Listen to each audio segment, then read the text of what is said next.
Fred, in the meantime, before we get started real quick, go over the GCAM. Can you just explain a little bit about how now you have some of the continuing education courses on Zoom available for CAMs, as we're now heading into the second and third quarter of that 2-year cycle. So it's going to start to be time to get some of those CE credits going. What do we have coming up?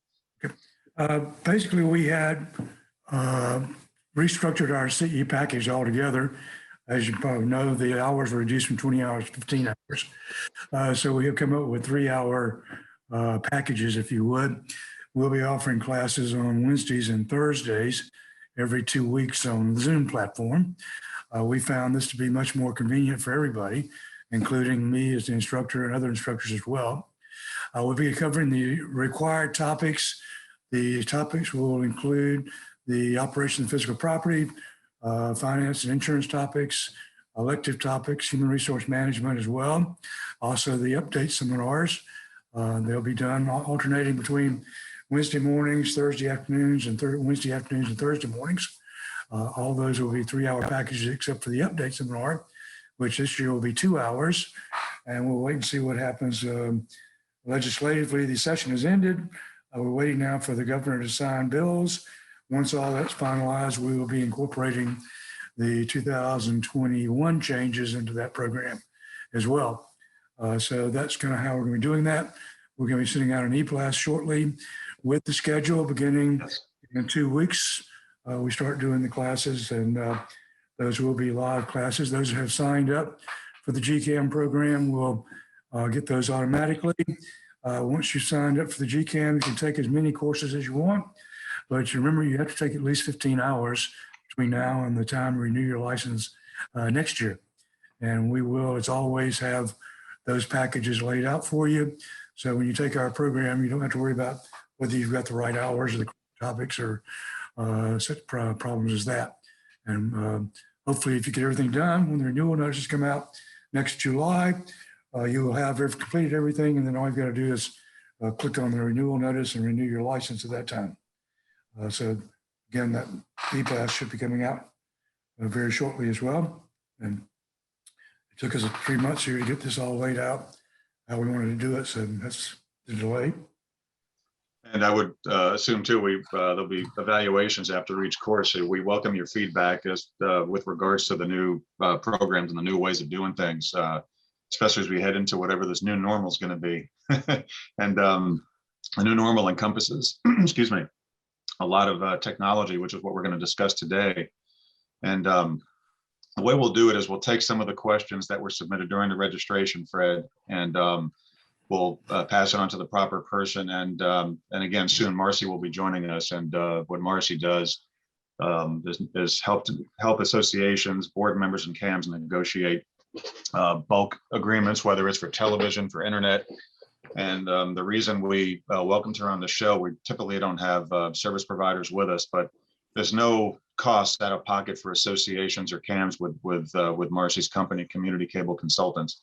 She gets paid only if she gets a contract done for you and just takes part of the bonus, the signing bonus that way, but she'll explain that later. Fred, our first question comes in that came in earlier, talks a little bit about cyberbullying.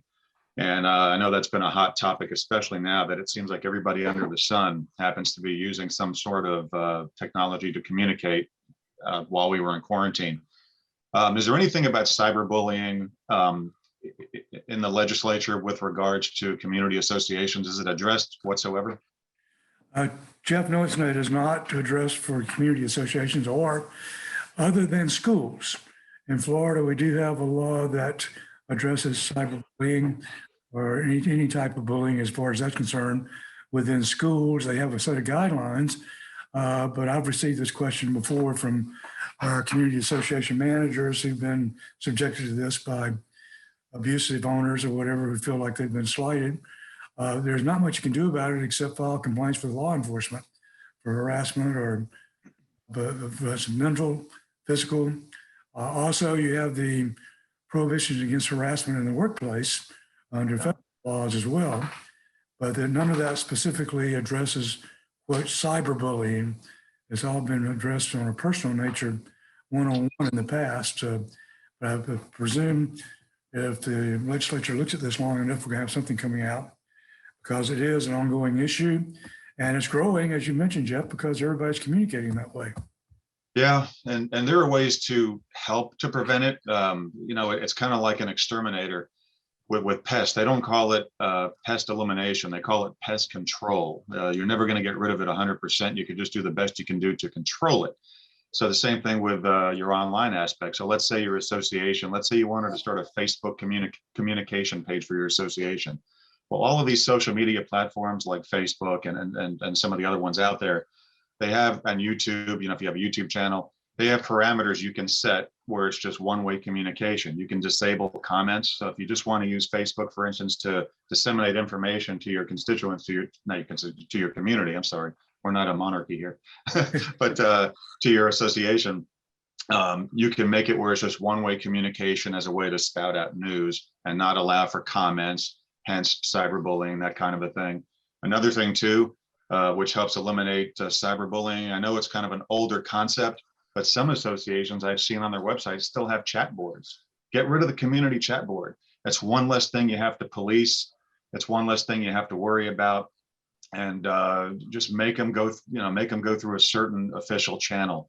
But again, the more you put out there in terms of interaction, the more you have to police as board members and community association managers. But in a nutshell, whatever you end up using, use something that gives you the type of control to turn off, profanity to have profanity filters and one-way communication if you want to just disseminate news to your owners and your tenants. Make sense? Yes. Sometimes what's in here is different than what comes out of here. So I want to, hopefully I'm making sense to everybody. Fred, there's another question here. The person is saying use of email for communication with associations owners. And we're going to take that one as, how do we do it and what's out there? And is it required? Answer me this, please. Is email opt-in by owners, is that something required, or is it more of an amenity type of thing? First of all, the statute only addresses email with respect to providing notices of meetings, primarily membership meetings, but any other notice required under the law. And it says the association can use email as a means of providing notice, but only where the member has, by written notice, agreed to receive notice by email. And that's not sending you an email. That has to be a written document with a signature on it. Right. They have opted in to receiving notices by email. The statute does not address communication by email or limit that. If an owner has provided you with an email address, but still not opted in for notices, you can provide other information by email at your discretion. Many associations now are using email as a for example, a newsletter or updates about community activities, Right. those kind of things. It's quite efficient to do that. The old days, everybody wanted to do a newsletter, and it lasted anywhere from 1 month to 6 months, because then you couldn't find anybody to write it and mail it and copy it and all that as well. Right. But the electronic communication now has opened this up and made it much more efficient for that. But again, the statute only addresses the notice for meetings, membership meetings specifically, as far as the opt-in provision.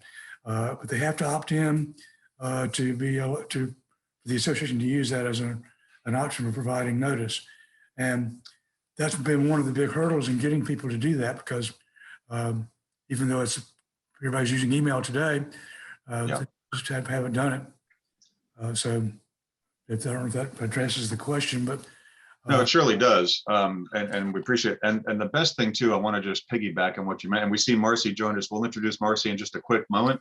Marcy has joined us.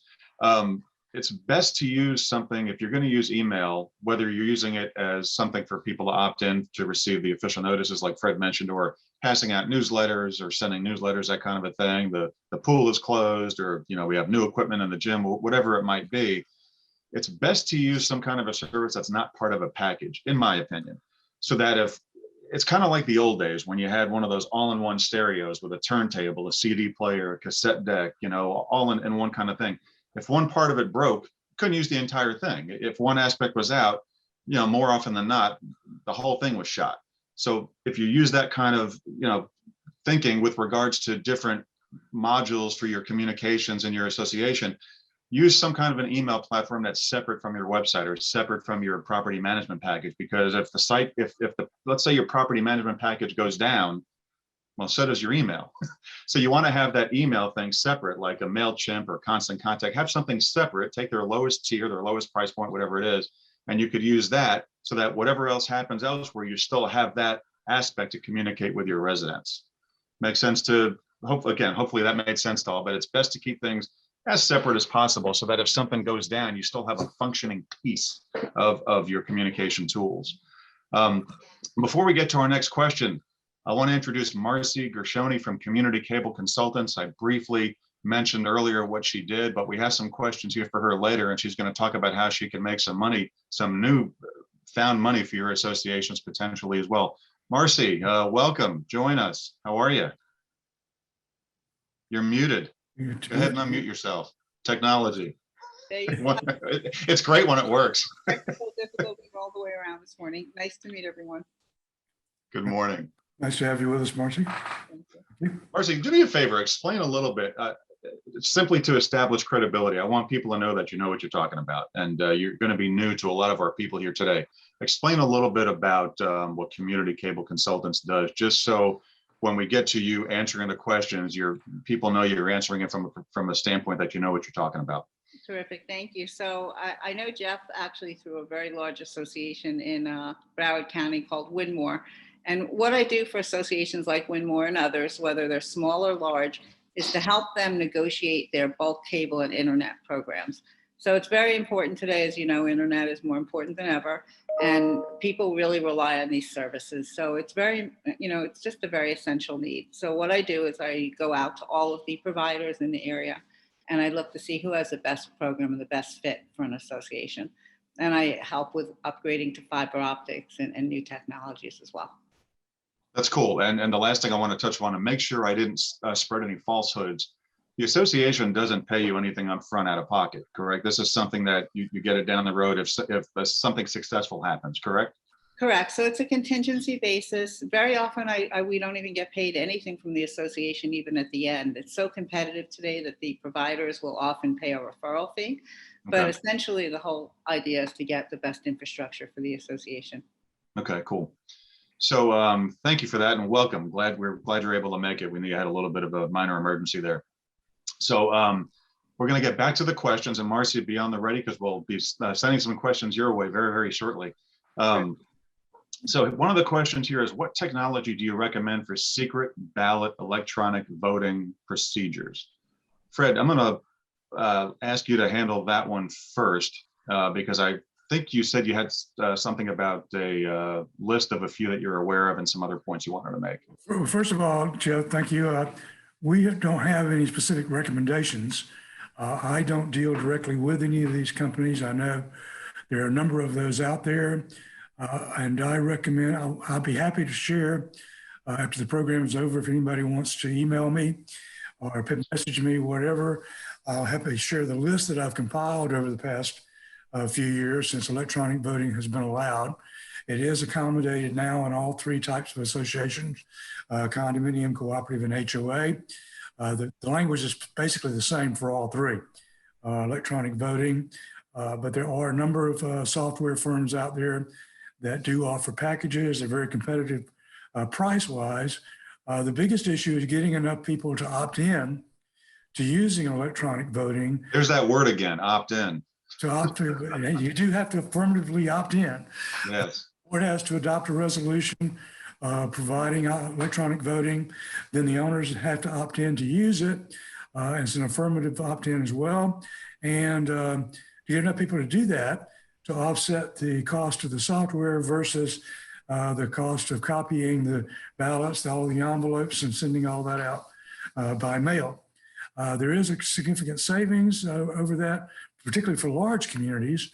We have large numbers for the mailing cost. Mailing cost is quite extensive today, Right. even with the discounts you get. But I will be happy to share what I've covered, but I don't have any specific recommendations off the top of my head. So at the end, we'll give you our um, uh, contact information. And if anybody wants to contact me, I'll be happy to share that with you. And all these people have websites. Obviously, they're in the electronic world. Right. And almost Yeah. all of them do have customers they've listed there. So I'm sure they can provide you contact information with those people for information about their services. Yes, and as well, if you want to request that list, Fred, we will have an email be going out that will be going out tomorrow about this time with a very brief survey. And you could also put your request in there for that list from Fred, and any other questions if you need contact from Fred or Marcy or myself. I want to just piggyback on that too, Fred, that like you said, there are several services out there. And one thing that I typically recommend to my clients is I recommend no white labeling whatsoever. What I mean by white labeling, do not put your association's name on it. Do not put your association's logo on it.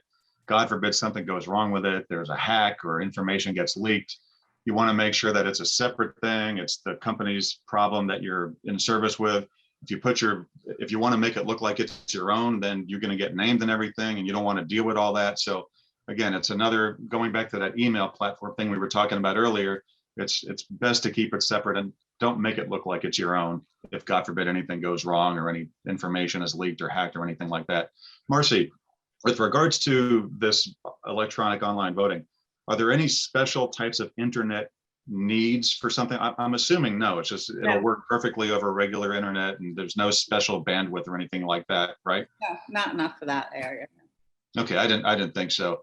And just to, that spawned a thought actually. When most people think of bulk contracts talking about technology, there's another question here, Marcy, for you, that what are some of the types of revenue streams using technology that an association can get in addition to potential door money? And explain what door money is. A lot of people don't know what that means. Sure. So some people are aware, but there's a signing bonus typically paid when you sign a new bulk agreement. So if you sign for another 5 years or a 10-year, whatever term there is, it's usually tied to the number of years, but you get an upfront check from the provider. There are other ways, though, to get money from the provider. There's also revenue share. In some cases, you can negotiate a certain percentage of the retail sales from the community to be paid back to the association. Well, what do you mean? What do you mean retail sales? I mean, most communities, clarify that, because when people think of retail, they're like, I don't want a barber shop on my association property. So, what do you mean by that? So in a bulk agreement, you're committing the entire association residents to a certain program. But above and beyond that program, people will make individual purchases. They may want a sports package or HBO. And in some cases on those retail purchases, you can actually get some revenue back for the association. But even more likely would be if you have a community that doesn't have a bulk agreement, most people think, oh, there's no way for us to engage with the cable providers unless we're going to give them a bulk contract. And that's not the case. I do a lot of easement agreements where you do not have to buy anything from the provider. You're not under any commitment to purchase anything as an association or as a resident. But they will actually give you a revenue share in some cases and an upfront door fee just for the right to be able to continue to provide service to your community, to give them access, so to speak, or marketing rights in some cases.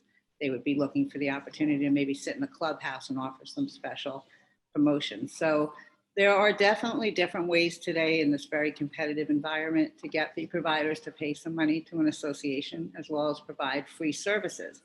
That's another thing people overlook. If you want to have internet and Wi-Fi at the pool and clubhouse, that's expensive over the course of a number of years. And I've gotten that service for free for probably most of my associations. And then finally, I would say cell towers.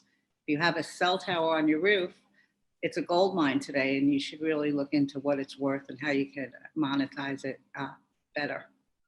Yeah, cell towers is I'm glad you brought that up, because several years ago, it was probably 20 years ago, around the time I think you and I might have first met, that came up for the property you mentioned earlier, because we were not only cell towers, but even billboards, because the community that I was with was right along the Florida Turnpike.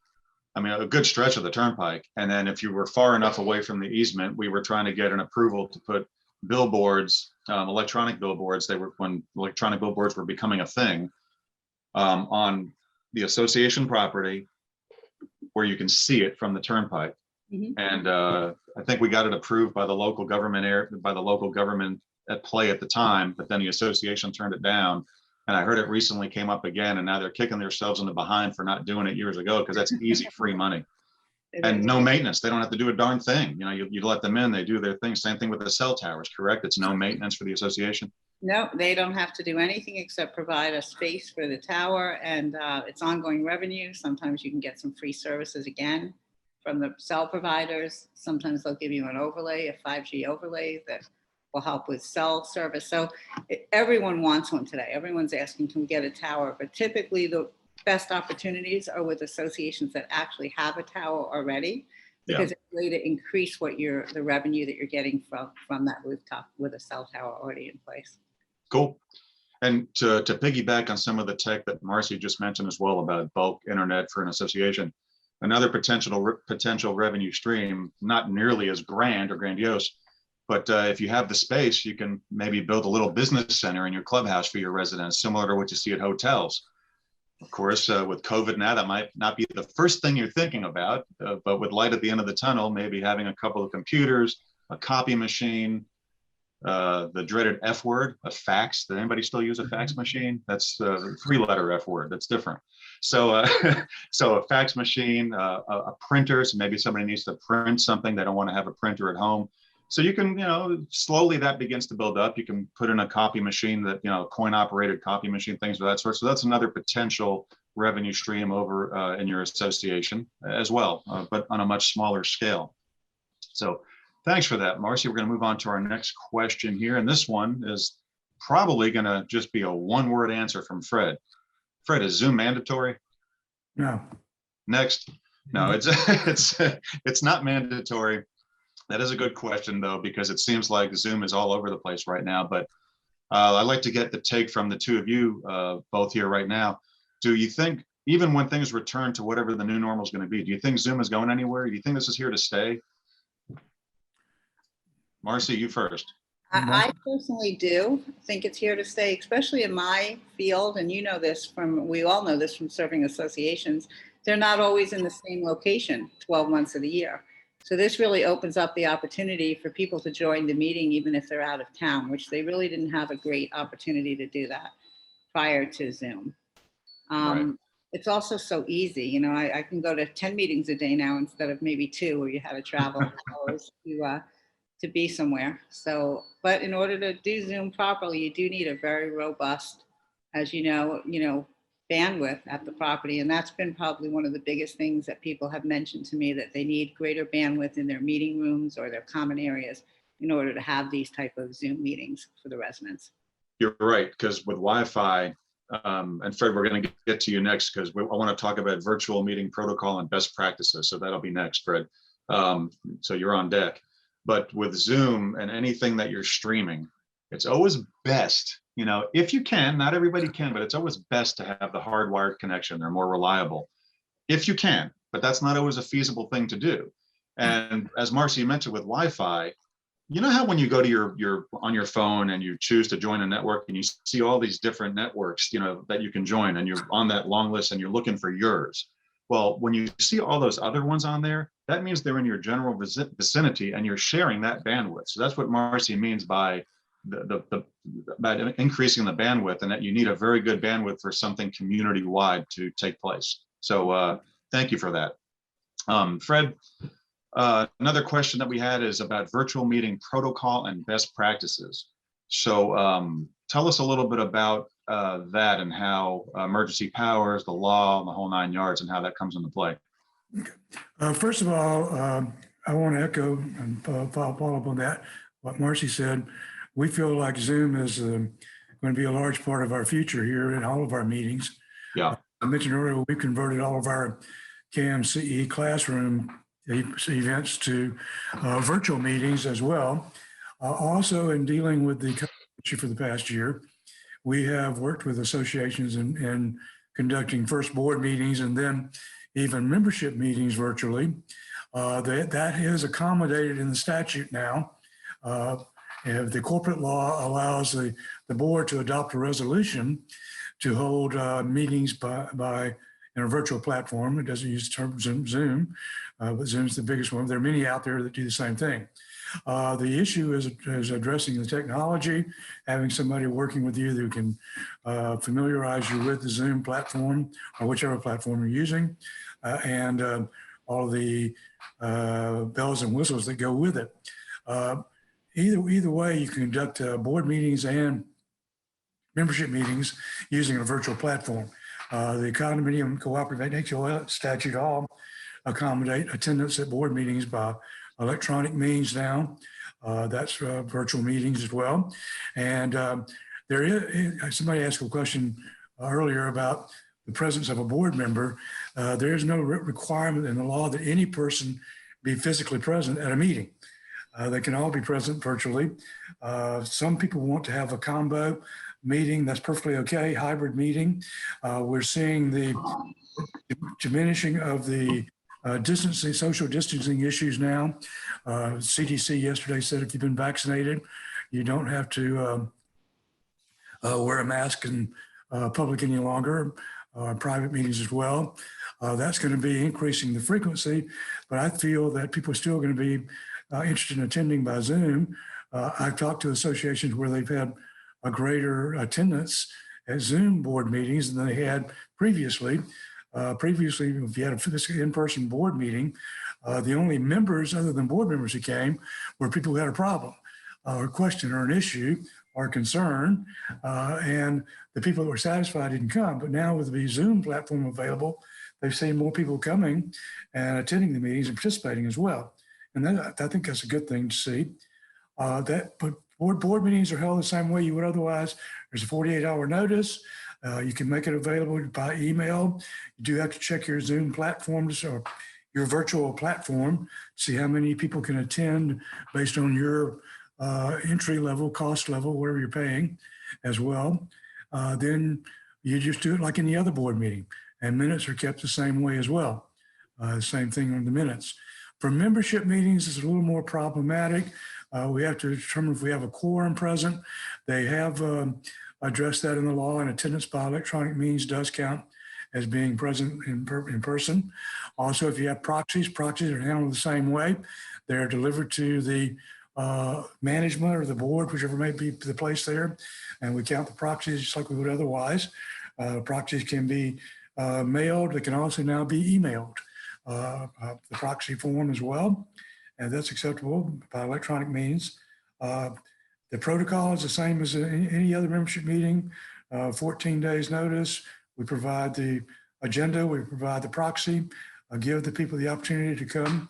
If you have a facility large enough to hold the people, again, now with social distancing being diminished in terms of the distance we have to provide, it's much more easy to do that now than it was before. But that's about the protocol. I will mention that the emergency powers bill, if the governor signs Senate Bill 630, the emergency powers bill have been expanded to include situations like COVID-19. When the governor, actually the Department of Business and Professional Regulation last year said the emergency powers sections were in place beginning in March last year, many of the people in the legal profession, myself included, are not in the legal profession, but as a community association educator, felt that was a stretch by the department to do that, but nobody's complained about it. So in the emergency powers, the board can do whatever they need to do to hold meetings or cancel meetings, whatever they want to do. That has been clarified now as well in that section, that it would address the issues such as we experienced for the past year as well. Yeah. So, there's not a lot of specificity in what I just said. A lot of it's creative. Somebody has to sit down and say, okay, how do we get people here? We're going to provide them a platform. They can join the meeting virtually. If they're at the meeting virtually, we're going to record that. Also, when you record your virtual meetings. Glad you brought that up. Go ahead. That is an official record. But once you reduce the minutes to writing, from that recorded meeting, you can erase the meeting, delete it, and we recommend that you do that. We don't want to leave these recorded meetings hanging out there for people to pick on for long periods of time. Same provisions apply right now. If you've audio tape, videotape a board meeting or a membership meeting, that is an official record until such time as the minutes are reduced to writing. After the minutes have been reduced to writing, then the recording should be deleted or erased or whatever it might be from that as well. So we get that question quite often as well. So take that to your boards and explain to them they should not keep these unless if they want to make them available. Well, The problem with that, just real quickly, is Yeah. that at these meetings, you have people who say things that may be out of turn, wasn't part of the meeting, wasn't appropriate for the meeting as well. Those are not reflected in the minutes. The minutes of all meetings should reflect only motions made and action taken at a meeting. And we should Exactly. back, not about Susie said this and John said that. So that's the reason we don't want to keep these recordings around as well. And that, I'm glad you mentioned that too, because one of the other questions is anyone else live streaming these board meetings? And this person says, I started live streaming our board meetings back in 2016. Well, I don't have experience live streaming them, even though we could have. And as Fred mentioned, that's not something it's not necessarily terrible because you're live streaming it. And then after that, it's gone. There's really no recording of it. So I guess it's an opinion. Maybe you want to talk with your association council about just to get an opinion, but if it's something you're not sure about. But if you're going to record them, we used to record them and we had a community TV station, a closed circuit TV station in that community back in the day. So we would record the board meeting. And then once the minutes came out, we would edit the video to mimic the actual minutes. So it didn't have all that extra fluff in there that Fred was talking about. Like Joe said this and Sally said that. And then they started banging tables and butting heads over how many pickleball courts they wanted. You just kept it down to exactly what was supposed to be legally and legitimately in the minutes, matched the video to that. And then we would rebroadcast that video. So we called it the video version of the minutes and would broadcast that out to the entire community. But we didn't stick it on places like YouTube or anything like that. If you're going to do that, I recommend making the YouTube a private channel by invitation just for your association members if you're going to do something like that. But again, it's not something Fred recommends, and I tend to agree with him. Even if you do edit it down, it becomes part of the official record. Marcy, I mentioned closed circuit TV. Can you elaborate on that? Is closed circuit community access television still a thing? And is that something that you can typically get into somebody's bulk agreement if they want it? Yeah, it is a big thing. Everyone seems to want a community station. As people are around the properties more and more, they want to be able to give information out in a timely manner. I have a big association in Aventura right now that's actually putting screens in right by their elevators, and they're going to constantly stream the community messages. So yes, you can get it included in a bulk agreement.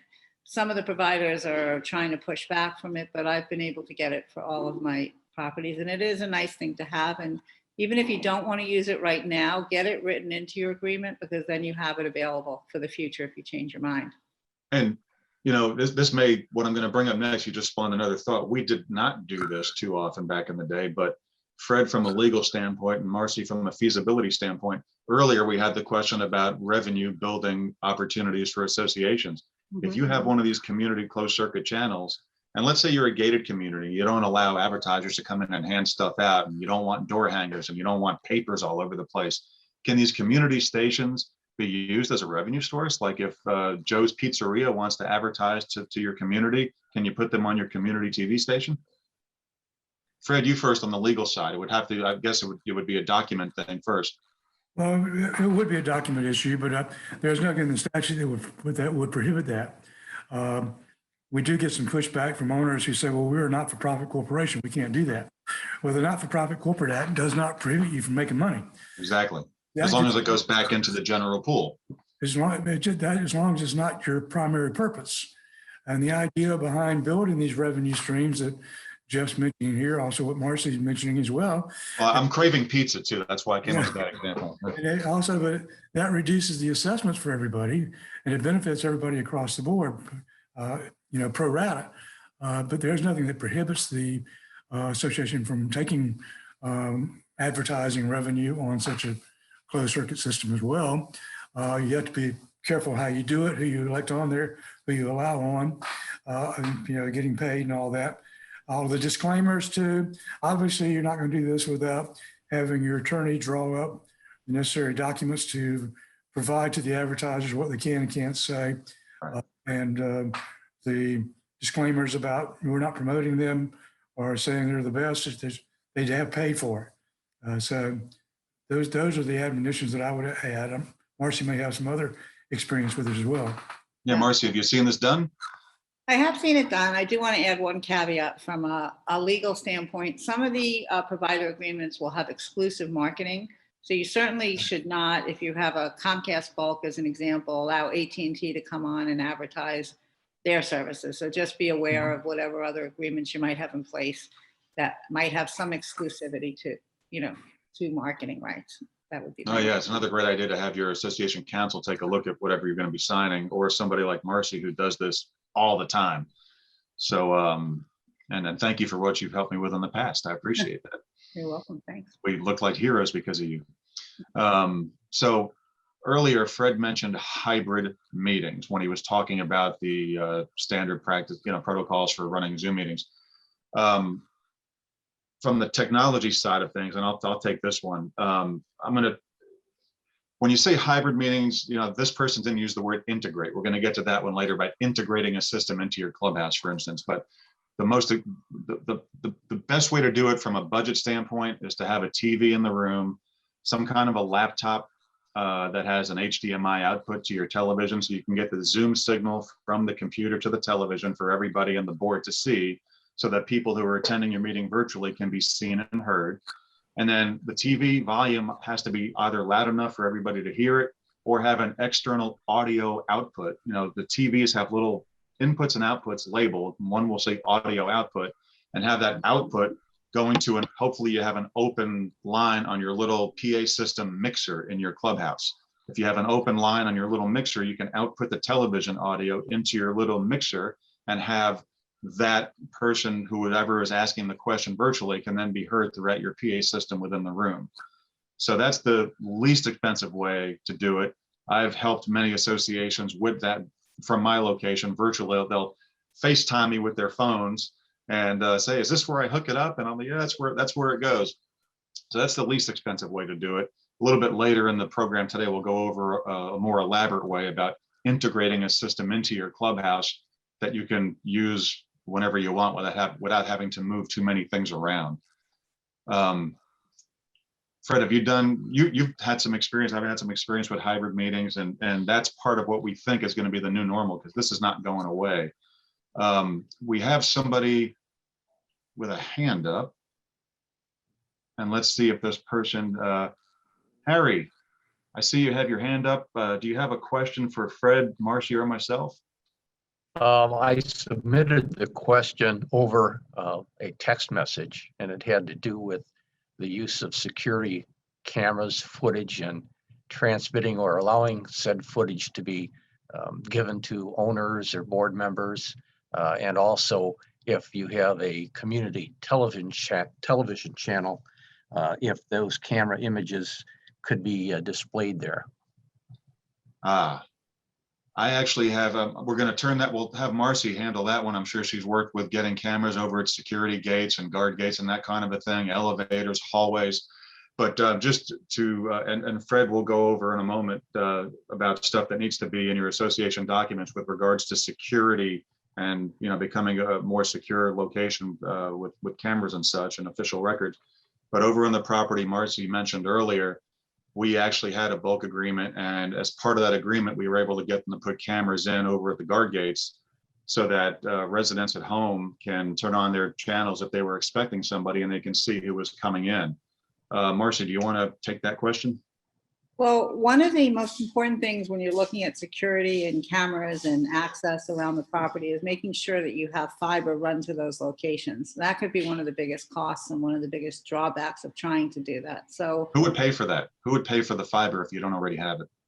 well, when you're doing a new bulk agreement, you would be able to get that negotiated in as part of the bulk agreement. We have providers running fiber optics around properties. I did a high-end property in Boca, and we got them to run the entire perimeter of the property with fiber for future use. They weren't quite sure where they wanted to put cameras or security and from, pieces of equipment. So we just did the entire perimeter Okay, at no charge to the association. that's great. Negotiation. So that's awesome. And Fred, to elaborate on that, oh, Harry, did that answer your question? Were we specific enough? Can you still hear me? Yeah, we can still hear you. Yeah. What about the legality of broadcasting footage and, what can and cannot be disseminated from the video cameras to members or over the community channel? Fred? Okay, I'll briefly touch on that. And best answer is talk to your lawyer. There's a section in the criminal laws in Florida dealing with trespassing by video and what you can and can't do in that regard. The problem with what you're talking about, Harry, is broadcasting security footage is there may be some privacy issues there and may not be appropriate for everybody to see. I think it should be limited to the people enforcing the security and perhaps the board. I would not want to be broadcasting the security footage over the, for example, closed circuit cable TV system as well. Also, you need to check your documents or have your attorney check your documents to see if there's any prohibitions against that kind of activity as well. If you're going to add security, if you don't have it currently and you want to add it, what Marcy's talking about with fiber optics as part of your bulk contract, check with your association attorney to see if that constitutes a material alteration. If you're a condominium or cooperative or substantial addition, is that going to require some sort of a membership vote to approve that as well?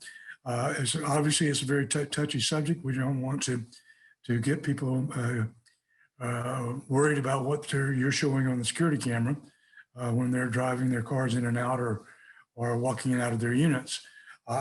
You can't use security to intrude into a private residence.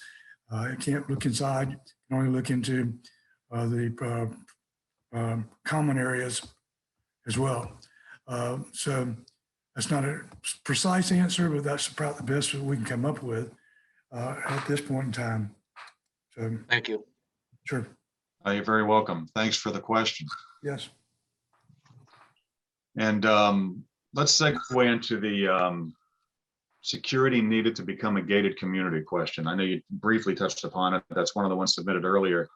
So you're not a gated community now. We're going to assume it's, I guess it could be an HOA or a condo, really.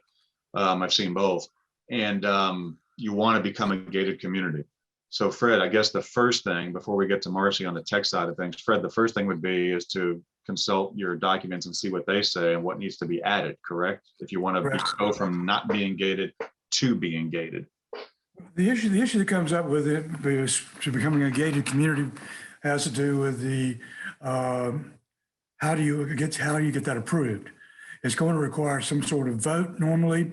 Check your documents of what they with respect to what they call material alteration or substantial additions. Most of the modern documents follow the statute and require membership approval before you can make material alterations to the existing common elements in a condominium or cooperative. The HOA statute requires a membership vote unless otherwise provided in your documents to make alterations to the common elements as well. If you're going to put in gates, that would probably constitute a material alteration, and you have to comply with that provision as well. Also, you want to be careful how you refer to the term security, as That extends to the well-being of the residents. Talk to your insurance person about that. There's a liability issue with the word security, so you want to be careful with that as well. The technology, it's obviously out there today. We can do just about anything technologically today, but that's available as well.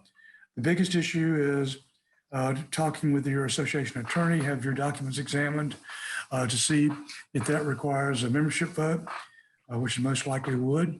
If not, then it can be done by the board. Then you've got to figure out how you're going to pay for it. That's going to require the assessments to cover that. It's probably special assessments that can normally be done by the board once the right to do that has been established. So there's not a precise answer. There never is a precise answer to these kind of questions. No, that's a very specific one. That's it's greatly depends on the documents of the association itself, whether it's a condominium, cooperative, or an HOA. Okay. No, that's about as precise as we can get because there's so many unique scenarios. So thanks for the answer on that one, Fred.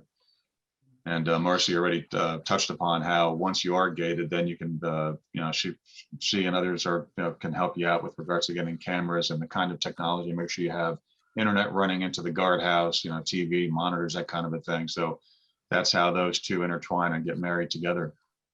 Let me touch upon real quickly somebody here had a question about placing documents on a screen and using a pointer and a mouse. I'm assuming with Zoom does have those options, and I don't want to take a lot of time on that. When it comes to sharing the screen, I will say the biggest mistake or challenge that people face when he or she attempts to share his or her screen is that when you click on the share screen button and you get a window that pops up, if you have the option of choosing just a particular tab that's open, or you have the option of choosing the entire screen. Sometimes people choose the entire screen and they're showing more than they want to show. So the biggest piece of advice that I can give there when you're sharing your screen is that when you're given the options of what it is you want to share, make sure it's already open and just choose that particular aspect. Don't choose the entire monitor.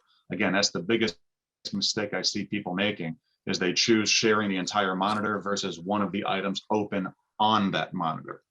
Okay, so that's the thing to look out for. And if you're still not sure, there are so many short, easy, simple videos you can find. Go to YouTube and type in sharing screens with Zoom, how to, and you'll get a plethora of several that show very quickly and easily how to do that. And Zoom's own website can help you with that as well, how to use the mouse pointing feature, the drawing feature. I say it's simple, but then again, I know how to do it. Nothing is easy when you're trying it for the first time, but there are plenty of videos out there and it's not that difficult to use. And another piece of advice is hold fake meetings. Have yourself and a couple of friends go on Zoom, practice with it, play around with it, make sure you have it right before going live like we did today. Whenever we have these webinars, we always come on 10 to 15 minutes early. We go over how we're going to handle things, how we're going to do it. You should be doing the same thing with your associations. Never come on at the same time as everybody else. If you're the board, get on the meeting a little bit early, plan how it's going to go, that kind of a thing. The next question is an association required to have a website and online documents?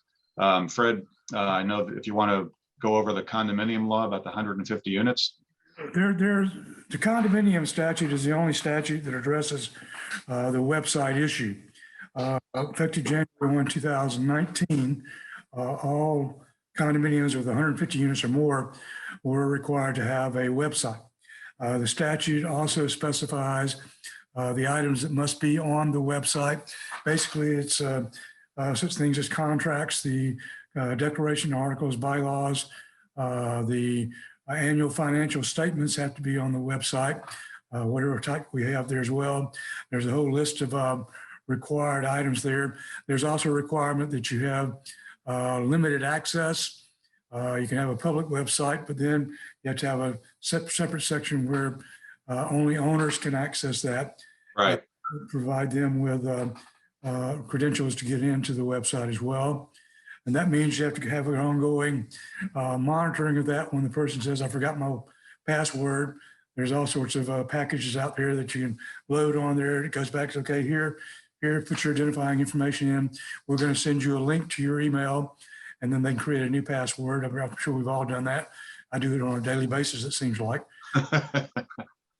Everything you do is password protected today. But anyway, the 718.111, subparagraph 12, official records has the specific information that you must have on your website. If you're not a condominium, if you have less than 150 units, don't have to have a website. If you want to, you can. It's very efficient today to do that. It's a great way to spread information, to let your owners know what's going on. Also, it eliminates a lot of copying. If you make your records available on your website, an owner wants to see, for example, you've only got 75 units, but you have a financial statement each year. Owner wants to see that. You post it on there on the owner's access only. Also, many of you that are particularly in the condominium cooperative world, where the real estate people will have to get copies of your documents before they can have an owner sign a contract. You can make your documents available on your website so they don't have to come in and get copies from you. And they can also reduce the cost for them as well. And time is money. Time, yes. They don't have to come to your office or anything like that. But those are all things that can be done if you have less than 150 units. But 150 more condominiums are the only ones that are required to have the website. So Fred, where it is required with the condominium associations with 150 or more, does the association have to post a financial audit on the website? Is that something that's required in the 150 or more? First of all, there was a question about the audit in here, which is not directly related, but we have to post the most recent financial information required to be provided under the statute. Now, the statute says if you have less than $150,000 in revenue, you must have a cash report. That's actual receipts, actual expenditures, surplus, or deficit, that's it. However, the board can step up and have formal statements done, either compiled, reviewed, or audited at their option. Whatever you have done must be posted on your website if you have 150 units or more. Okay. Obviously, if you have a revenue of less than $150,000, you're probably going to have less than 150 units. So you don't have to have a website in the first place. But if you have revenue of $150,000 or greater, but less than 300,000 revenue, the association must have a compiled financial statements prepared each year. If you have 300 to less than 500,000 in revenue, you must have reviewed financial statements prepared each year. If you have $500,000 or more in receipts, you must have an audit done each year. However, the members can waive that requirement. By majority vote at a membership meeting where a quorum is attained, the members can vote to do something other than that stated in the statute. So, for example, if you have $1 million in revenue, you don't want to spend the money on an audit, the members can vote to step down to a review, which is less work by the provider, or a compilation, or they can waive it altogether and get a cash report. That's the way the audit requirement is spelled out in the law. So technically, there's no requirement that you have an audit, but it's an option. The members can opt out of the requirement, and that only applies where you have $500,000 or more in revenue. Below that, the compilation or review. That's a broad review, quick statement, but that's the requirement. That's cool. If you have 150 units or more, whatever statements you do provide, you must have a copy of that on the owner's portion of the website. Owner side of the site. So speaking of internet service, Marcy, we have a question here, and I'm chuckling because this is something that we used to get a long time ago, back in the day, the question, how can an association get internet service without having a business telephone line? I don't know if this question kind of funny, but you don't really need, go ahead. So they would have internet brought in, through a modem. It does not require a telephone line. You no longer have to have a phone line. But I understand the question because they used to be tied in together for a long time, for many years. Yeah. Most communities today have either Wi-Fi in their common areas. They probably have internet in their office if they have an office, or another area that residents go to work on their computers. Yeah. So you don't need a phone is the short answer any longer. Yeah, it's in fact a lot of phone takes place over the internet now. A lot of the phone calls. Jeff, let me ask Marcy a question in that regard. too. Sure. When you're negotiating a cable or bulk internet service for the association, can you throw in some sort of package that includes wireless access within the individual units, for example, in a condominium, or a discount price for the individual modems? So when you're doing a bulk agreement, and if you include internet as part of the bulk, then absolutely it's included. You know, it's not a discount, Fred, as you know, it would just be part of the equipment, it would be included.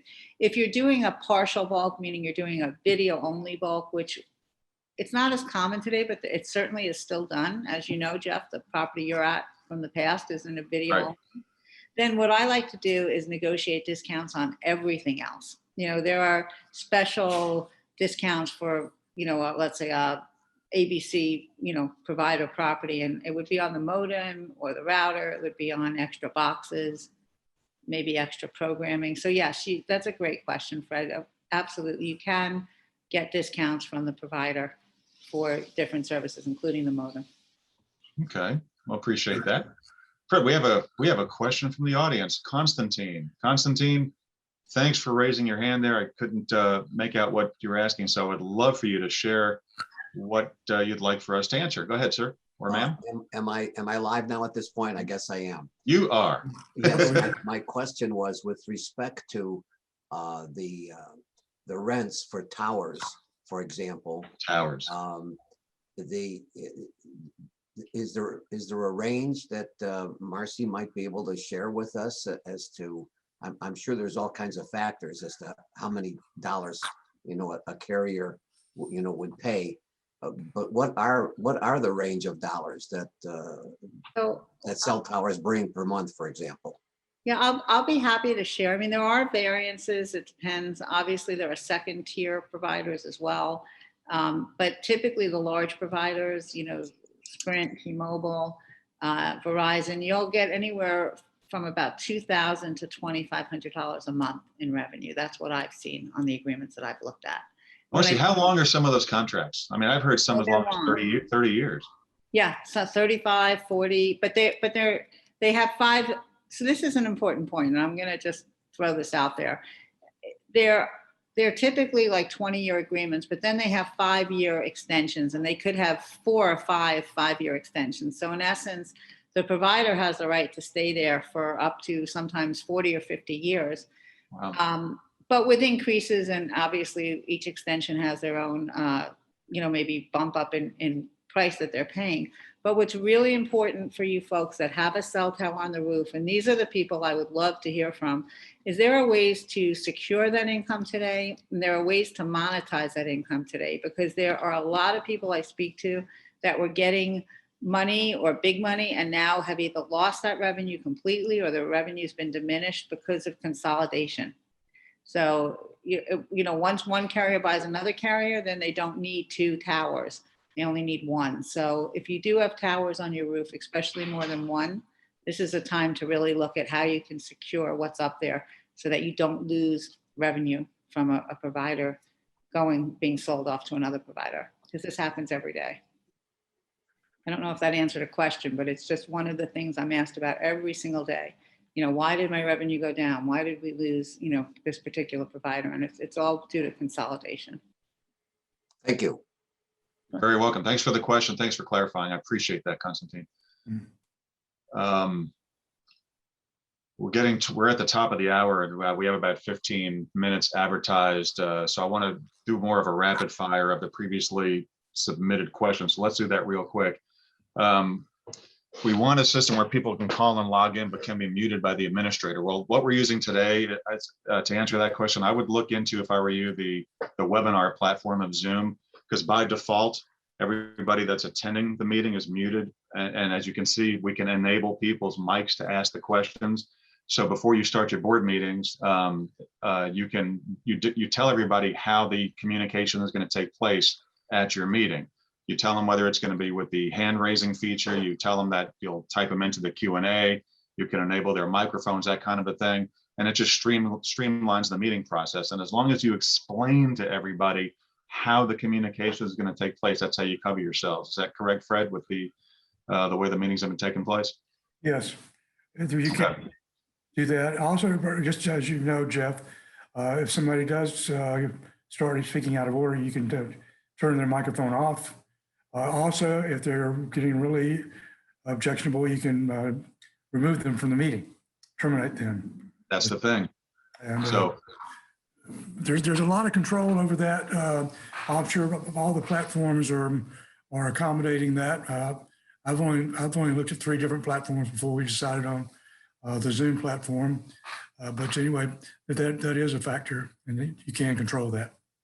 yeah, the control is there. And again, if you're not sure, if you're unsure of some of the Zoom controls, their website has an excellent support area. You can write to me, put it into the survey tomorrow that you want a little more explanation. I'm happy to help any of you. I do this all the time.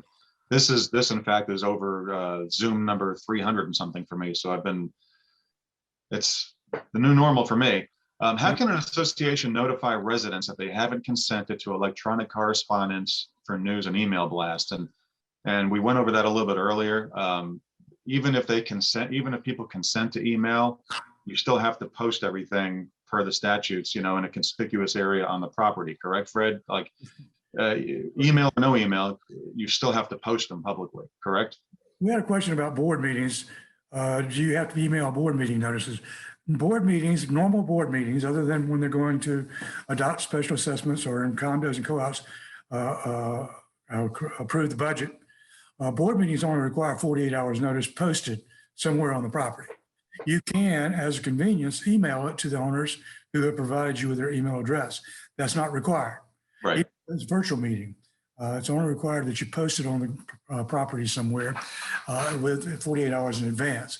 If it's a board meeting where the board's going to adopt a special assessment, they have to have a 14-day written notice provided by mail, hand delivery, or electronic transmission. But that notice can only be provided electronically when the owner's opted in to receive notices electronically. And that's for condos and co-ops primarily. The HOA law is a little bit different about special assessments, but anyway, as well, if it's adopting the budget, then that's also a membership meeting, a board meeting that has to have 14 days notice as well. So again, the regular board meetings don't have to be emailed or mailed. They're simply posted, but many associations are now sending the notice by email. And so the owners can opt in if they want to attend in the virtual platform. Okay. Answer that, I think. It's a good answer. Another question here is, how do you assist homeowners? And we see some questions in the Q&A. We'll get to those as well. How do you assist homeowners who aren't computer friendly and wants the CAM to make a payment on their behalf? I don't like to be taking homeowners' personal bank accounts and seize credit card information to process, but they insist they don't know how. Well, we don't want to take too much time on there. I agree with you. I wouldn't want to have responsibility for that information either, anybody's private information. So what I've done in the past, this is more of a past CAM to CAM advice. What I've done in the past is I've printed out instructions with visuals, step by step on how to do it. You can create short videos on how to do it. Record yourself on Zoom. Go ahead on, like right now, record yourself doing something on Zoom, record yourself sharing the screen, how to do it, and then have that video, and you can send that how-to link to the people in your association. That's another way to do it. But step-by-step visuals, and my past experience has been the simplest and most effective way to go is visually. I'm a visual learner myself. So showing somebody visually how to do it step-by-step is probably the safest way to go. And then you're hands-free from seeing their personal information. Somebody asked here, both in the Q&A and in the pre questions from registration, how do you integrate Zoom and a sound system in the clubhouse for hybrid meetings? So earlier we answered that, how to do it budget consciously with a laptop and a TV and a wire but there's another way to do it too, which kind of answers Dana's question in the Q&A section here. The higher end option is to have a projector or some kind of a large screen TV in the room, maybe a pull down projector, an HDMI wall plate. So you have like a little wall plate or an HDMI cable that's always accessible so that you can come into the room, plug in your laptop whenever you need it. It's always there. And that wall plate, the wire behind it, runs to your, from your laptop, but the wall plate runs to the switcher connector, which then in turn runs it to your TV. That's kind of like a home theater setup. So you're kind of like setting up a home theater setup in your clubhouse. This switcher then handles the audio and video, routing each to its proper equipment. So the switcher takes the input of the laptop and then outputs it to the television with one wire, and can output it with another channel to your PA system in the room to another channel. So I'm hoping that makes sense. If that doesn't really make sense, elaborate in the evaluation that you'll get tomorrow, and I'm happy to speak with you and explain further. But that's a more elaborate way to do it, kind of like when you go to a conference hall or a hotel room or a trade show. They have a little wall plate. All you're going to do is plug in your laptop to it, and the wire behind the wall plate goes to the projector, goes to the sound system. And again, hoping that makes sense to everybody. Our Zoom meeting's still a legal forum for HOA meetings when in Florida, with COVID-19 having been lifted, restriction having been lifted anywhere. Over 90% of homeowners don't attend. And I want to turn that one over to Fred, but before I do, I want to say real quickly this is my manager hat going on now. If you are routinely having many people coming to your board meetings, and Fred is probably going to smile and nod when he hears me say this. If you're having tons of people coming to your board meetings all the time, you're probably not doing something right over there. So be careful what you ask for. Usually people are going to show up in droves and come to your meetings in droves when they're not happy about something. Fred, you want to elaborate on that one, on that question? Sure. And I agree with what you just said.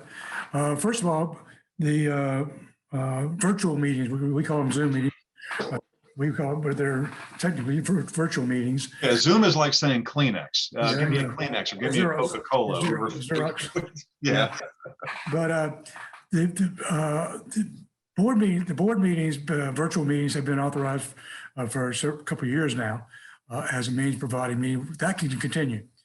The bigger question now is the membership meetings, holding those virtually. The only other requirement is in the corporate law, the board has to adopt a resolution authorizing virtual meetings for what they call the members meetings. And if you do that, you can continue doing Zoom meetings. As I said earlier in our opening comments, Jeff and I both, we see this as the new reality. It's much more convenient. I know we've enjoyed doing classes this way for all the way back through June of last year. And rather than people getting up and driving to hotels where we're teaching, or me traveling all over the state, or my other instructors out there, we could have people in one place coming from all over the state. And some of our classes, we have people from out of state, far away as California, taking classes. Yeah, and we know managers are some of the busiest people on earth. And to drive an hour to the classroom, take a 3-hour class, and then drive an hour back, I mean, half the day's gone. Yep. And that's been very convenient. But yes, the virtual meeting is going to continue. It's not going to be prohibited once the COVID-19 sanctions are totally lifted. We're still on a state of emergency here in the state of Florida through, I think it's June 26th. June 26th, yeah. June 26th, unless the governor extends that again. And what I'm hearing is 50-50. He may do it one more time. I don't know. We're making great progress as we move forward, but there's nothing that says we can't do that in the future. And people are confused, Fred. I'm glad you mentioned the governor and the state of emergency. People tend to confuse CDC recommendations, like what they passed yesterday, that if you're fully vaccinated, you don't need a mask, you don't need this, you don't need that, and large group, blah, blah, blah, blah, blah. That is not the same as the governor extending a state of emergency, correct? Correct. And state of emergency applies to Florida only. And all that does is we still have the emergency powers. At the same time you extended the state of emergency, you also gave a prohibition against local governments imposing their own guidelines. But that doesn't prohibit a community association, for example, for the board to say, we still want masks in the clubhouse, or social distancing at the pool, where they're not comfortable with the conditions as they are. It also does not prohibit private entities. I know I went to one of my doctors yesterday, and they got a big sign on the door, don't come in here unless you have a mask on. And that's not coming down anytime soon. Public still prefers that you wear a mask.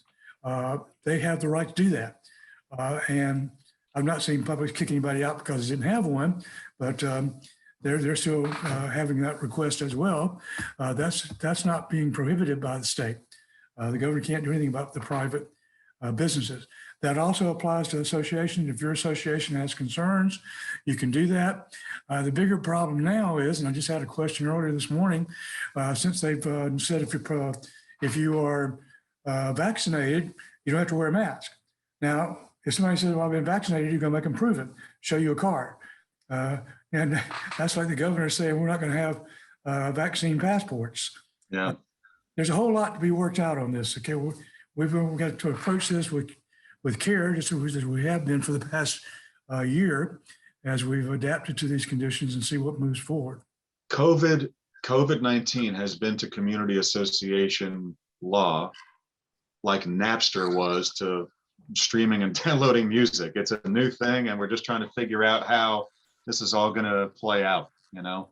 Exactly. Fred, somebody just asked a question in the Q&A pertinent to what you just mentioned. If the board adopts the resolution to hold membership meetings via Zoom, as Fred just discussed, does this need to be recorded into our documents via our association council?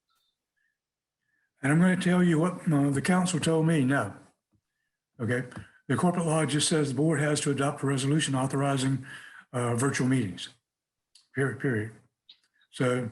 But what you say is not legal advice. It's still best to ask your council that and let them tell you no, correct? I would ask you that. You don't have to record it in your documents. It's a board resolution. I don't know if you have this, but I know I run into this a lot of times. A lot of the boards have gotten really slack on keeping records, but you should have a book of resolutions as part of your official records. Every policy adopted by the board should be in that book, not recorded. It's like the board rules and regulations should be maintained. Okay. That's all that's required. Okay. I would, obviously, we're not giving legal advice, but I would suggest that you just basically run that by your attorney and say, is this okay? Right. And there are a few other questions in the Q&A that are not related to what we're speaking about today. We'll do those at the end so that everybody that's here for the tech can hear the tech stuff. We'll get to some of these other questions before we sign off. Somebody also just asked, what if someone calls into a Zoom session on their phone? How do you mute them and how could they make a comment if they're phoning in? Well, as the person running the Zoom meetings, you have the mute buttons, whether it's a phone number or whether it's somebody videoing in on their computer, the mute button is exactly the same. The allow to talk button is exactly the same. It's all right here. I'm looking at it now. And then the instructions for the person phoning in, there are instructions on Zoom's website.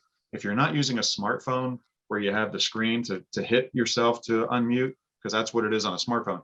If somebody's calling in on one of those old landline push button phones, I don't remember if it's the star button or the pound button, but one of those buttons mutes and unmutes yourself if you need to unmute yourself to make a comment. So I hope that answers that question there. How to maintain a website with GoDaddy. Okay, so that my advice there is that if you want to host your own website, I'll be happy to talk with you on that. That's something else that I do for associations and for vendors in the business, but there are different hosting platforms available through GoDaddy. The most important thing is to, when it comes to hosting, based on how I understand this question, how to maintain a website, just like your smartphones, okay? You have your smartphones. It seems like every day there's some kind of an update that needs to be made that you need to do. A little red number next to an app that needs to be updated. Same thing with your websites hosted on GoDaddy or on Bluehost or anywhere else for that matter. Any of the tools that you use to create your website will have constant updates that need to be maintained on the back end of things. Back end meaning resident people will not see it. It's just an administrative thing. In order to function properly with the systems that are in place over at GoDaddy or Bluehost or WordPress. So if you make a website with WordPress, for instance, that's just the example I chose to mention, WordPress updates their thing, then every single plugin that you use to make that site has to be updated to work with that current version of WordPress, just like all the apps on your phone. Every time Apple or Android does something, you have to update those apps. So it's a constant thing. It's a constant thing. And that's how I've gotten involved as well, is that a lot of managers and associations and management companies just don't have the time to deal with that. And that's where somebody like myself can come in. So I hope that answers that question, is that it just, you just got to maintain and make sure everything's up to date and that your support is up to date on the back end of things. Residents not computer savvy. They don't supply association with email address or want to Zoom. My advice there is, you know, Fred touched upon it earlier with the laws under emergency powers. The board can do what they need to do to survive in today's climate until the emergencies are lifted.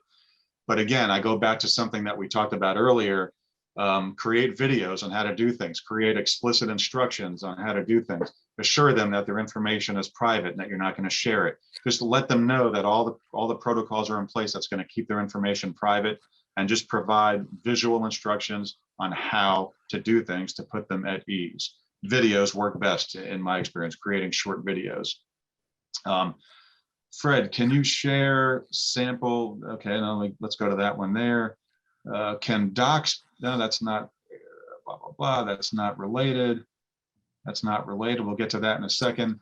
The best cost-effective way to have a live meeting, to have live members meeting in conjunction with a go-to meeting or a Zoom, we touched upon that earlier. Budget-friendly options mentioned earlier. How do we keep it simple? I'm not sure what that means. How do we keep it simple? I'm going to guess you meant by how to keep it simple with technology. Earlier, we mentioned the less expensive way to set up a Zoom or a virtual meeting platform in your clubhouse with a laptop and a TV and a microphone. That's the simplest way. A simple email platform like a MailChimp or a Constant Contact is very, very simple. A lot of these packages that are sold out there from communication companies have all these options. I'm not saying they're not great, they're fantastic, but a lot of them are overkill what some of the smaller associations need. You may not need a package concierge, you may not need a parking module, you know, all these different modules. So that's how you keep it simple. Get some of these a la carte services that are simple, straightforward, and easy. And if it goes down and stops working, you still have another option elsewhere versus these things that are all built into one thing. So I hope that makes sense. It's better to have smaller, simple, separate items out there. Marcy, I know you have to go. You have a meeting coming up. Nope, I'm done. I'm good. You're good? Okay, you're good. Do you have any, before we get to some of these, well, a few more tech questions here. Unrelated, our condo board uses phone-in conference calls for board meetings. It is sometimes difficult to hear what is being said due to the telephone being passed around. The board refuses to use Zoom. Are telephone conference calls considered a virtual meeting requiring a resolution? Fred and Marcy, do you know anything about that? The statute allows the board members to attend board meetings by what we call speakerphone. That means you have to have a speakerphone in the location where the board meeting is being held, a speaker, and the board members can call in on their phone, and whatever they say can be heard by those in attendance. Now, as far as quality of the reception, there's no specificity with that. Sometimes if a person's calling in on a cell phone, they're traveling through different areas, it kind of drops and comes back. That's always a problem. And so that's an issue, but there's nothing that says they have to do that. And the statute has accommodated the speakerphone issue for, gosh, I don't know, years and years and years. Just about 3 or 4 years ago, 5 years ago, that they added the virtual aspect of board meetings. But under the condo co-op HOA statute, the board members can attend virtually, and that includes speakerphone. There's nothing that says addresses the quality or any with specificity. Does that answer the question? I think it does. Let me see here. We had a. Yes, Marcy, the answer is yes. We'll do that. We'll do that afterwards. When offboarding, okay, that's unrelated. We'll get to that in a moment. Is it required to send out email invitations to board meetings held remotely on Zoom, or may we just list the meeting ID and passcode on the physical notice posted on site? Fred, that's probably one for you. Again, I said there's no requirement that you email a notice of a Zoom meeting or a board meeting. Okay, if you, the only requirement is that you post the notice on the property somewhere. If you are doing it virtually, then you would put the meeting information in there, the link, phone number, whatever it might be. It's a lot easier if you have Zoom or all the virtual platforms do this. They will provide you with an invitation template, And you can send that template to everybody that you have an email address for. Right. And much easier, all you do is click on the link. And providing they have internet access, they can connect to the meeting as well. You have to be careful with that though, because all the platforms have levels. If you start out with Zoom, I think it was a 4-person, and you can go up to 25, up to 100. Each level costs more. Right. To investigate what's the most likely number you're going to get, how much do you want to spend to do that to provide access, or you can use things like Skype as well, which would be less expensive. There's also GoToMeeting. They all have a cost involved. So you have to factor that in as well. Jeff was know about that. Fred, can I ask you a question? I don't know if this would be of interest to anyone in the audience, but if you have to post it, we all understand that. But if you do decide to email out information and you do miss certain people, because you may not have everyone's up-to-date email, does that open the association up to any problems where they've alerted some people about a meeting, but maybe some people did not get? Because I hear that all the time. I didn't know, no one told me, we didn't get the email. Well, can I piggyback on that as well before you answer your question? I'm sorry, because you spawned a thought. It was in my notes and I didn't mention it. It's up to the owner. When somebody opts into email, it is up to the individual owner to be sure he or she is checking spam folders and junk folders. When you opt in, again, it's up to you to make sure that the email address from the association is in your contact list so that it's less likely the item will end up in spam. But the association is not responsible if you're not seeing it. And you need to also make sure your email address that you submitted is correct. So I just wanted to throw that in there before Fred answers that question. But first of all, Marcy, the only requirement that we have for board meetings, think about board meetings first, again, to emphasize, all you have to do is post a notice somewhere on the property. There's also provisions for posting a notice on closed circuit cable television system or anything accessible to the owners as well. That does not preclude the posting it on the property unless you meet certain requirements for posting it on a website or closed circuit television system. That's all that's required for board meetings. Now, for membership meetings, that's the opt-in part. The statute doesn't address email notices for board meetings. That's an option. The owners, the board may decide, okay, we have everybody's email address, just as a convenience to them, we're going to do an email blast about the board meeting. That's their option. They don't have to do that. Just by posting it, they've satisfied the statutory requirement. For membership meetings, if an owner wants to receive notice electronically, they have to opt in. The board can't just email them a notice of a membership meeting, okay? The option there is if it's a membership meeting or a board meeting where they're going to discuss financial issues, like adopt the budget or special assessments or deciding on the insurance deductible, those require 14 days notice or written notice. And if it's a written notice, it can be provided by U.S. mail, personal delivery, or electronic transmission, but only where the owner's opted in. There's a lot of confusion about that in the community association world as well. And more people are opting in, but they don't realize to actually opt in, you have to give the association a written document. This sign that says, I opt in for email notices for membership meetings.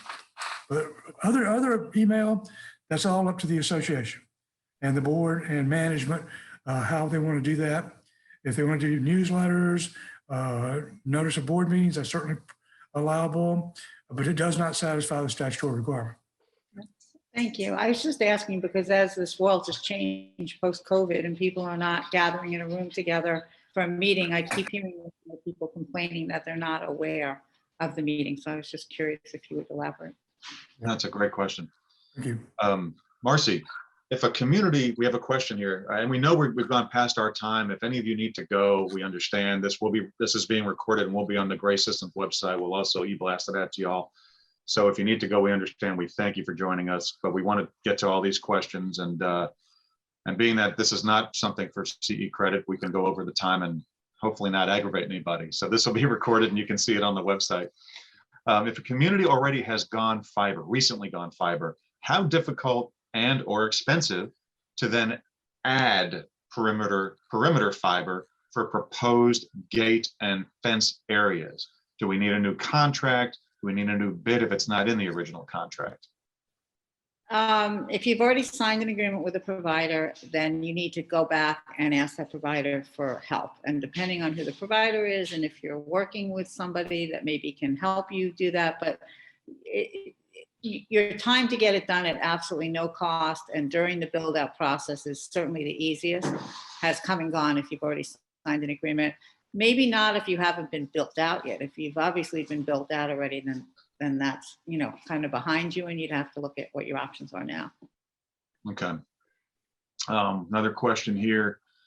Any experience with the Dropbox Zoom option? Well, in that sense, I have not had any experience using that, because as you can tell I've said this about 1 million times now, I like keeping things separate in case something stops working and I can still access what I need.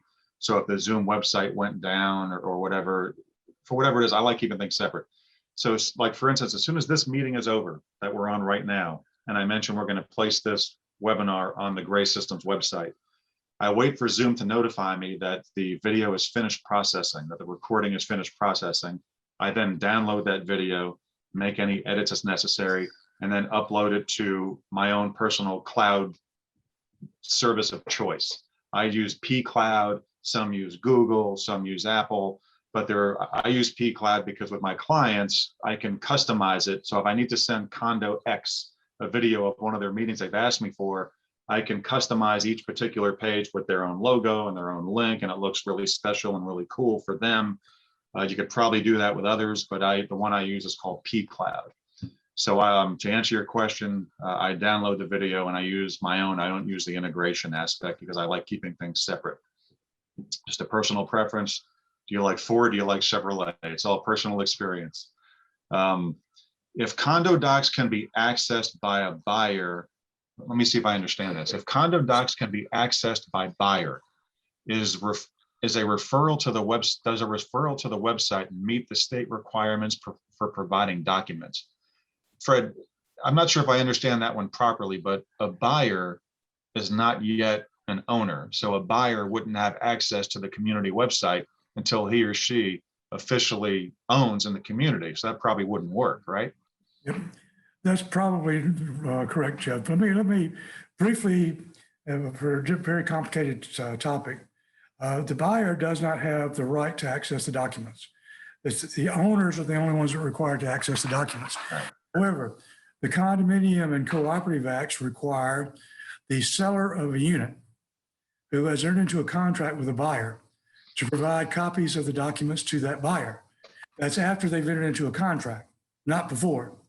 Right. But in the real estate agents, as part of the Florida Association of Realtors, Florida Bar contract, have a condominium rider which says that the buyer acknowledges they received copies of the documents before they sign the contract. So the real estate are constantly requesting those documents. If the real estate person or the buyer comes in and says, I want to see your documents, you're under no obligation to provide those. They're supposed to go to the seller, but they go to the seller, the seller will come back to management and say, why don't you give them the documents? So you can charge for it. But if you tell them the documents are available on your website and they're public documents, by the way, people say, well, I don't want them on my website, have access. Folks, these are public records. All you got to do is go down to the county clerk's office and then get a copy. Have to pay for it or access it, but anyway, it's out there. So the best thing to do is, if you do have a website, or if you have fun for use more, post your link to your documents. So anybody can go see your documents. And that's no charge. And that satisfies the real estate people's needs. They can access those documents, print them out, give them to their buyer, and now they've got to satisfy their obligation before they sign the contract. So the answer is, it doesn't satisfy the legal requirement for an owner to have access. But if an owner comes in and says, I want to see the declaration or I want to see the financial statements, you must give them access. But if you put it on your website, it cuts down a lot of requests. So that's the short explanation, I guess, of a complicated topic. That's a great explanation, and it goes hand in hand with a similar topic, that even if your association is not required to have a website by law, it could be used as such a great tool to cut down on phone calls and emails to the board and to the CAM. Take your frequently asked questions, put those on the website. Like with Marcy's website has the channel lineups for her clients, for people that she's helped get the contracts. She has channel lineups for so you can put your channel lineup on your community association web. You could do all kinds of things that you're typically getting phone calls for that could easily be answered if you educate your community to go check the website. So even if you don't need a website, it's a great tool. There's a slight cost there to have a website, but in the long run, it saves a lot of time, saves a lot of money, saves a lot of paper too. We have a great question here from Marcy. It seems like Spectrum is the only option for our association. How can we invite in some competition? Okay, I'm just working with another property in another state where we had the exact same situation. There are providers that people are not aware of. One of the providers that I work with a lot here in Florida does business in all the states. And as long as there's AT&T fiber optics nearby, which there typically is, or fiber that can be leased nearby, they can come onto the property and offer some really terrific services at some great prices. I literally just had this in, it was North Carolina, and we were able to bring in a much more competitive bid, even though they had believed prior it was a new build that Spectrum was the only alternative, and they were not. Okay, well, I appreciate that one, Marcy. And Marcy, please feel free to hang on because the remaining questions are not necessarily tech related. So I'm going to ask Fred to look at the questions that remain and do a rapid fire answer to the 5 questions that are remaining. And let's cut it off here, these 5 questions. Please do not post any more questions because we're running way over. So these will be the last 5 we address for today, and this will be recorded again and placed on the Gray System website. The first question, Fred, are you going to have an update on ESAs and best practices to control fraudulent use of this problem? That's ESAs are emotional support answers. So what's the short answer on that one? Short answer is the state of Florida amended the discrimination law last year. It does allow associations to require some documentation. The Department of Housing and Urban Development issued a memo early last year to clarify the ESA issue. And moving forward, it's going to be more difficult for people to qualify for the ESA, emotional support animal. I suggest you Google the HUD memorandum on the ESA issue. It and the Florida law are very similar, and what you can ask. The Florida statute has some specificity in it with regard to having what type of person can recommend or prescribe, I'll use that word, prescribe the emotional support animal. I'm not sure that meets the HUD specifications, and talking with some of the attorneys that deal in that area as well. But that's about the only thing that's happened with that. Essentially, we're the same way that we were before. If the person has a document that meets its legal requirements to have an ESA, then the association can't do anything about it. They did, both HUD and the state of Florida did qualify that with what we call domestic pets, such as dogs or cats, not including peacocks or pigs or snakes or alligators. Tigers, lions, Yeah. bears. That's crazy. Emotional support peacocks. Yeah. That's what blew up the airlines over there. Is a lady tried to get on an airplane with a peacock. Oh man. Yeah. Maybe that person works for NBC. Yeah. Bad dad joke. Sorry. Okay. Fred, we have another question here. When offboarding a community to a new management company, okay, going from one company to another, is it acceptable to share email addresses of owners that we have on file with that incoming management? Our position has been to not share with them when offboarding because we generally do not have certificates on file giving us authorization to share them. Well, I'm glad to hear the management company is offloading the records to the new management company. That's a plus. Quite often, the existing management company is being replaced doesn't want to give them any records. Technically, they don't have to. The trail is the management company returns the records to the association. The association then provides those records to the new management company. My comment is if the email address has been provided to provide notice, they've opted in, as I said several times before, that is an official record. It could be provided to the new management company. If it's a generic email address, they've just provided it to you or you've come in possession of it. It's not, you don't have the permission to use that as notice. I would not provide that to the new management company. That would be my recommendation. based on my understanding of the law. There are certain things that are not available to other owners, and that would include email addresses, except for those email addresses that are used to provide notice. I think that answers it quite simply. Yeah, I think so. I think it does. We have another question from somebody who asked one earlier. This is unrelated, but this question is, will Gray's compendium soon be updated to reflect the new legislation that may be passed in Senate Bill 630? I have considered purchasing this compendium, but I thought to wait until after the bill is passed. So this is a plug it. Let's hear it.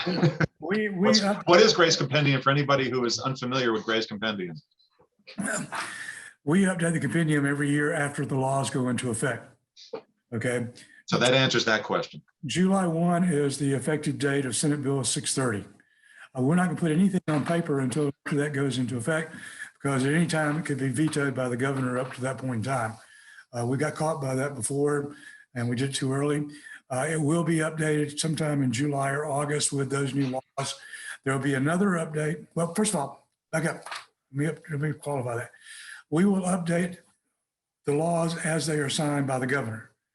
Most of those are going to go into effect July 1. Some of them will not go into effect until October 1. But that's what we do. So if you want to purchase the compendium now, when we do make changes, you'll get the update with no additional charge. If you want to wait and purchase it after July 1, probably the updates will be included at that time. But in any case, when you purchase the compendium, either electronic version or the hard copy, you always get your first update at no charge for that. And then every year thereafter, there's a subscription renewal charge. And we do that because there are updates sometimes that happen in the interim. So it includes in the first initial subscription. And another plus too is Fred regularly, I get them. I know this because I get them, sends out his newsletters, and anything that is upcoming or even if there are things out there that have failed in the legislation, he'll explain them and what they were and how they would have impacted your association. So be sure you're signed up to receive email updates from Fred. And rest assured, Gray Systems does not sell lists. You will only be receiving emails if you sign up with Gray System emails only from Gray Systems. They're not going to be sharing their lists with anybody, and that's very, very important these days. I know this is on a different topic, but I was wondering, do you know if the legislation made a decision on term limits for board members being retroactive or just starting from July 2018? Again, that same bill, Senate Bill, does have provision in there that codifies the July 1, 2018 date. And that's the effective date of the 8 years forward. The service prior to that date will not count for the 8 years. Now, again, the governor's not signed that bill. We fully expect him to, but stranger things have happened in the past. So as soon as those bills become effective, as Jeff said, we do send out a newsletter. I will send out a brief newsletter saying what was passed, what has gone into effect. Also, just so you're aware, again, because we don't do this before the bills are signed, I think, Jeff, you have to clarify, I think in June, we have our roundtable will be the legislative update. June 24th. June 24th. June 24th, we're going to have our next episode of the Gray Area. So be sure you sign up to receive emails from Fred and Gray Systems so you can become aware of what we're going to be speaking about with regards to everything that passed. That's going to go into effect, about a week after that, right? The following week. Yep. So you can be ready for that. So the last question we have for today, and then after that, we'll have some parting words from Marcy and from Fred. And also we want to know how you each can be reached. And thank you, everybody, for hanging on this long. We know we went way over. So our last question is, I'm assuming condos less than 150 units can put documents on a website. Can a signed, and that, yes, you can. Like we said a few times here, you can have a website even if it's not required. And it's a great tool and can help improve the lives of board members and your CAMs, helping to cut down on questions and being interrupted at lunch and so on and so forth. So yes, websites are useful even if they're not required. Can a signed written document be emailed? It can, but you have to check your particular documents. For example, some documents still have to be written and have the original copy as well. there's a provision in the Florida statutes, there's actually a couple of laws that have attempted to say that electronically transmitted documents with a signature can be accepted in place of the original document. There's still some issues with that. And I would say, yes, you can, but if you're really concerned, have that person provide the original document as well.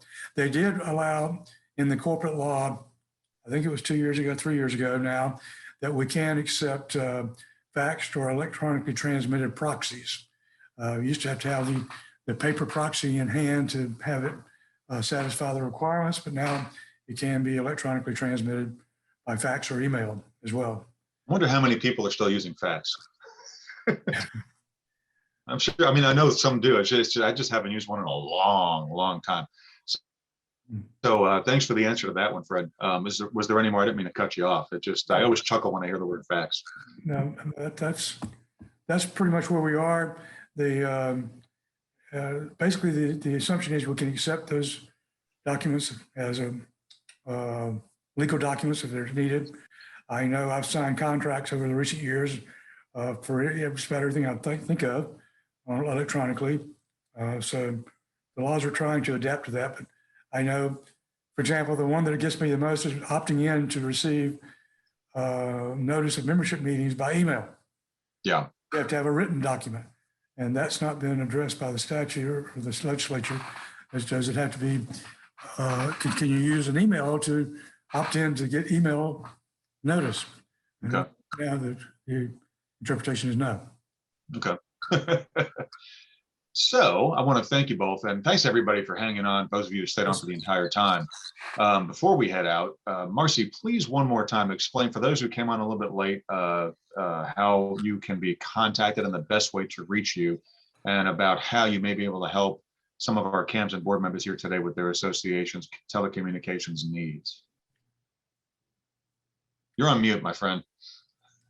Sorry about that, folks. There I you have go. dogs in the background. You would not have wanted me unmuted for most of this call.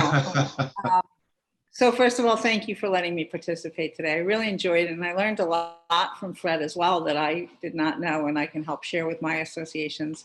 Any association, whether they have bulk cable or not, and if they're being served by a cable or internet provider, I can most likely help them in some way, whether it's to look at what might be available for them in the future, what technology upgrades such as fiber optics may be available, something that they can do today that they will help them. There may be things in their contract they're not using, like a community station or free services are sometimes written into these agreements, and then nobody knows to actually ask for them. So if anyone would like to reach out to me, I would be more than happy to take a look at their agreement, let them know if they're missing anything or if there's anything that they can, any benefit to the association that they can get now, or give them some ideas of where they might go in the future when the time is up and they're re-looking at, a new agreement. And remember, if there is no agreement, that does not mean that you're not eligible to receive benefits such as door fee money, free signing bonuses, free services. Right. The providers really like to go to those communities as well. My phone number is easy. It's 954-225-9500. Again, it's 954-225-9500. And I guess Jeff will send out emails for all of us because mine is long and I won't want to give that to you. Yes. Be on the lookout tomorrow for the evaluation, and Fred's contact information will be there as well. Marcy's contact information will be there. And we just placed Marcy's number into the chat. The 225-9500 is in the chat area as well. Super. Thank you.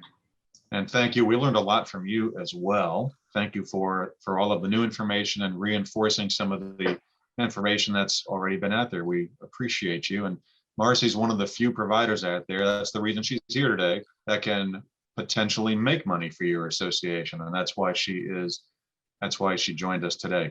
Fred, any parting words from you, my friend? Well, first of all, I'd like to say thank you to Marcy for being here. I think the information was very important and critical as well. And I learned stuff as well from there as that part of that process. I know I'm constantly asked about that, and I said, need to talk to the experts about that. But anyway, it's great to have you, and hope we can do this again sometime in the future. I want to say that We appreciate you for joining us, all of you that participated. Also, we are available to you. Our contact information, the best place to find us is at our website, graysystems.com. My contact is real simple. It's fgray@graysystems.com. Phone numbers are on there as well. Jeff's going to include that tomorrow in the evaluation that form goes out for everybody. You're welcome to anytime contact me with questions you have related to community association management, operations, those kind of things as well. I've been doing this for over 30 years and I've enjoyed participating and interacting with everybody out there for those in the classes and these roundtables as well. We've done this before in an informal setting, but the Zoom plus option has very been, I think, convenient for everybody to do this as well. But the main thing I want to say is a thank to all people for attending. Thank you to Marcy and thank you, Jeff, for facilitating us again and getting us out here as well. Everybody, thank you for joining us. Look for the evaluation tomorrow. And this recorded version of this webinar today will be on graysystems.com in the next couple of days or so. Thanks once again, everybody. Enjoy the rest of your weekend as it's now underway, close to lunchtime on a Friday. Thank you so much, and we will see you the next time. Take care, everybody.